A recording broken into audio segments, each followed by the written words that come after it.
शहरी इलाकों में सिर्फ कोल वाशरी प्रदूषण का एक बड़ा कारण बन रहे हैं। इसीलिए इन कोल वाशरी को बंद करने की मांग विधायक किशोर जोरगेवार ने सत्र में की।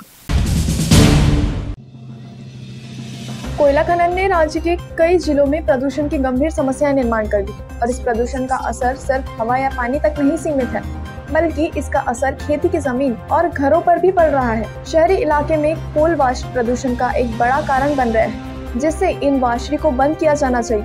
ऐसी मांग विधायक किशोर जोरगेवार ने विधायक सत्र में की है। उन्होंने यह भी कहा कि कोयला वाशरियों के पास की कृषि भूमि सीधे तौर पर प्रभावित हो रही है और स्थानीय किसानों और नागरिकों को फसल की क्षति, मिट्टी की उर्वरता में कमी और सिंचाई के लिए उपयोग किए जाने वाले पानी में प्रदूषण जैसे गंभीर परिणामों का सामना करना पड़ रहा है। अधिवेशन में मानसून सत्र में बोलते हुए विधायक किशोर जोरगेवार ने चंद्रपुर में वेकोली द्वारा फैलाए जा रहे प्रदूषण और उससे कृषि फसलों को हो रहे नुकसान की ओर सदन का ध्यान आकर्षित किया।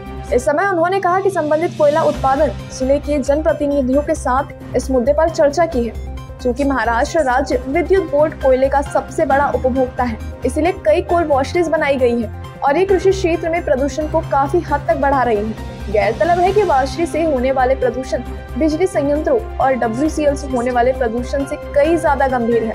इस वाशरी के आसपास के कृषि क्षेत्रों पर प्रतिकूल प्रभाव पड़ रहा है। भूमि की उर्वरता और उत्पादकता प्रभावित हो रही है और प्रदूषित जल के कारण फसलों को बड़े पैमाने पर नुकसान हो रहा है। प्रभावित किसानों को कोई लाभ या मुआवजा नहीं दिया जा रहा है। उन्होंने सत्र में यह भी बताया है कि यह बहुत ही दुर्भाग्यपूर्ण है कि आज तक ऐसे क्षेत्र में कोई स्पष्ट नीति योजना मौजूद नहीं है। उन्होंने सदन को यह भी बताया कि यहाँ के कपास और पानी के नमूने प्रशिक्षण के लिए भेजे गए हैं, लेकिन रिपोर्ट अभी आनी बाकी है। उन्होंने यह भी कहा कि वेकोली द्वारा किए गए विस्फोटों के कारण कई घरों को नुकसान पहुंच रहा है। इस पार्श्वभूमि पर उन्होंने विधानसभा में राज्य सरकार का ध्यान आकर्षित करते हुए WCL कोल इंडिया के वरिष्ठ अधिकारियों, स्थानीय जनप्रतिनिधियों और मुख्यमंत्री की उपस्थिति में तत्काल उच्च स्तरीय बैठक बुलाने की मांग की। यामध्ये WCLच्या माध्यमातून जे कोळसा उत्खनन होते त्याच्यामुळे होणारं शेती पिकांचं नुकसान असा तो हा प्रश्न आहे। यामध्ये मंत्री महोदयांना विचारला गेला आहे की शेत पिकाचं नुकसान होते का, तर त्यांनी मान्य केलं आहे की शेत पिकाचं नुकसान होते। स्फोटामुळे ज्या तीव्रतेने स्फोट केला जाता कोळसा उत्खननासाठी त्याच्यामुळे लगतची घरे, लगतच्या जमिनी खराब होतात। हे खरं आहे का? यामध्ये मंत्री महोदयांनी सांगितलं की शेतपिकांच्या कोणतेही नुकसान होत नाही आणि हेही सांगितलं की शेत पिकाच्या नुकसानीचं कोणतेही अजूनपर्यंत धोरण ठरलेलं नाही। अध्यक्ष महाराज, असं कसं होऊ शकते? आपण हे तात्काळ धोरण ठरवलं पाहिजे की ज्यामुळे शेतकऱ्यांचं नुकसान होतंय ते धोरण ठरवणं आवश्यक आहे आणि त्याची नुकसान भरपाई काय आपल्याला शासनाला कृषी विभागाला द्यायची नाही आहे, ती WCLच्या माध्यमातूनच मिळणार आहे।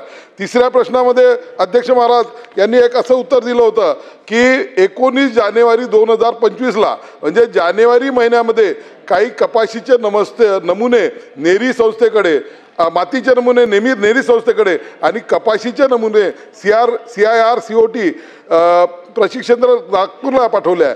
त्याचा अजून अहवाल आलेला नाही।